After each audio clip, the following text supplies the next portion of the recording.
jaillir des cieux ta splendeur de gloire. Viens, Esprit de sainteté.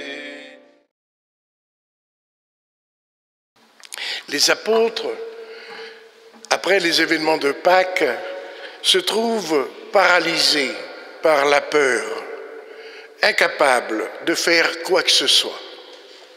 Certains même sont peut-être tentés de tout oublier et de recommencer une vie ailleurs, sous d'autres cieux, avec d'autres dieux. Toujours est-il, lorsqu'arriva le jour de la Pentecôte, au terme des 50 jours après Pâques, les apôtres se trouvaient réunis tous ensemble, barricadés à l'intérieur de la maison par peur. La peur. La peur, c'est parfois aussi notre expérience quotidienne, tant les clameurs du monde se font prégnantes. La clameur des migrants, contraints d'abandonner leur terre d'origine, nous interroge et nous inquiète. Le cri des victimes et de ceux qui se sont enfermés dans la violence nous ferait oublier le chemin de la vie pour nous faire croire qu'il n'y a plus qu'un chemin de mort. La clameur des pauvres, toujours plus esclaves d'un système économique qui creuse de plus en plus l'abîme entre ceux qui ont et ceux qui n'ont rien.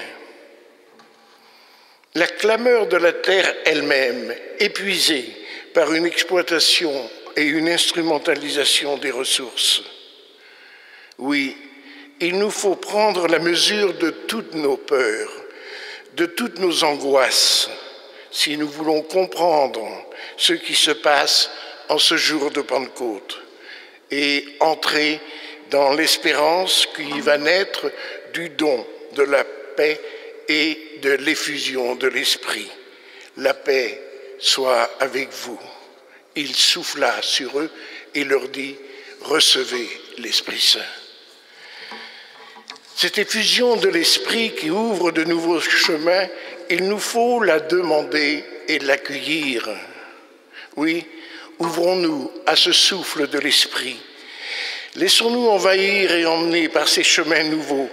Laissons-nous guider par l'Esprit Saint qui fait toutes choses nouvelles, qui guérit ce qui est blessé, assouplit ce qui est raide, réchauffe ce qui est froid, rend droit ce qui est faussé.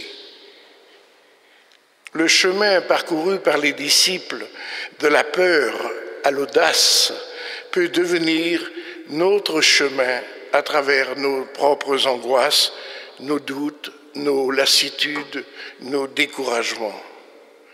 La difficulté, c'est que dans le contexte qui est le nôtre, nous sommes plutôt envahis par la peur de l'autre, de la différence, le besoin de se rassurer, de se protéger, de se barricader, de rester chez soi. Oui, reconnaissons-le humblement, nous sommes plutôt tentés de nous calfeutrer dans nos certitudes et nos manières de faire qui ont, en leur temps, porté des fruits. Mais nous oublions que le Christ nous donne sa paix et son esprit et nous envoie en mission. Tout au long de l'Évangile, Jésus lui-même ne cesse d'appeler ses disciples à rejoindre le large, à jeter les filets en haute mer, à quitter les ports pour aller vers d'autres rives, à ne pas regarder en arrière, à passer son chemin pour aller vers d'autres villages. Notre pape François lui-même ne cesse de nous dire actuellement « Allez vers les périphéries, bâtissez des ponts plutôt que des murs ».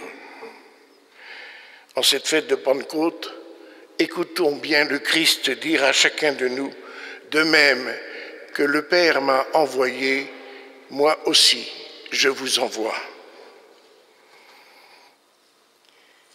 L'événement merveilleux découlant du don de l'Esprit Saint tient au fait de l'annonce de l'Évangile adressée à toutes les nations dans leur langue même. Chacun d'eux entendait dans son propre dialecte ceux qui parlaient.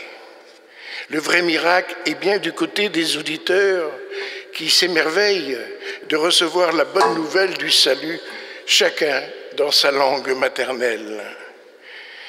Oui, c'est bien la première caractéristique de la mission que nous recevons du Christ et qui fait de nous des disciples missionnaires. Il s'agit d'assimiler les langues, les cultures locales pour que le message chrétien soit recevable en tout milieu social, ethnique ou culturel. C'est bien cela d'abord que se reconnaît l'œuvre de l'Esprit Saint, souffle de Dieu, prompt à renverser les barrières du repli identitaire aussi bien que le refus de l'autre. La seconde œuvre de l'Esprit Saint vise notre capacité à pardonner. À qui vous remettrez ses péchés, ils seront remis. À qui vous maintiendrez ses péchés, ils seront maintenus. Telle est l'œuvre de l'Esprit qu'il est convenu d'appeler Pentecôte, expérience fondatrice de la première Église, certes destinée à la mission à la suite du Fils envoyé par le Père, mais aussi tenue pour responsable de sa propre unité, de sa propre cohérence face aux inévitables transgressions ou péchés commis par ses membres.